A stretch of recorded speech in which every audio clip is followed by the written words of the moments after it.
Hi everyone, this is Malika, and today I wanted to talk to you about ESG investing. Is ESG investing complete rubbish or not? ESG stands for environmental, social, and governance. Environmental issues such as climate change, social issues such as child labor, and governance issues such as corruption. According to the Global Sustainable Investment Alliance, there's $30 trillion under ESG management now.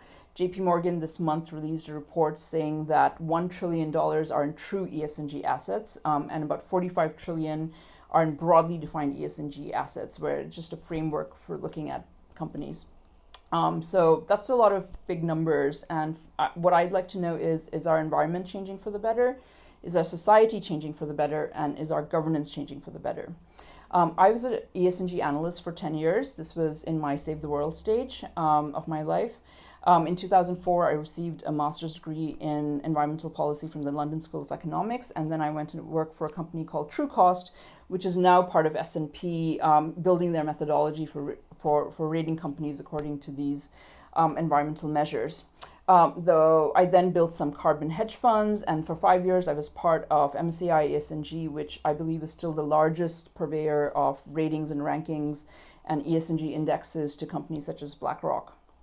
The problem with these funds is anyone can just go label a fund ESG if they say they're looking at it through a certain framework. You have to dig deeper and see how companies are rated. The problem with companies reporting data is even though some of it is audited, you're looking backwards at what a company did, and it's just one data point in time. It's very hard to measure oil and gas companies against software companies, and so usually you end up measuring companies within industries, which again produces problems and doesn't give them incentives to change. Usually the investor IR department, the investor relations department, is the one that's in charge of the sustainability report and this giving us this data. So it's finance people in charge and not engineers or product development people. So although these reports can be very thick and fancy and have lots of lovely pictures, when you come down to the data, I think in finance we tend to overfit the curve. There's just not enough data to actually evaluate these companies properly. And even if we do have that data, investors don't change. According to The Economist, they ran an article last month on the Amazon deforestation. That's Amazon as in the forest, not the company. And apparently meat and soy producers such as Cargill and JBS are indirectly responsible for a lot of the current deforestation because they're the ones buying up the cattle and the soy produced on this deforested land. BlackRock apparently refused to sign a letter from joining with other investors to ask them to change their practices. This is JBS.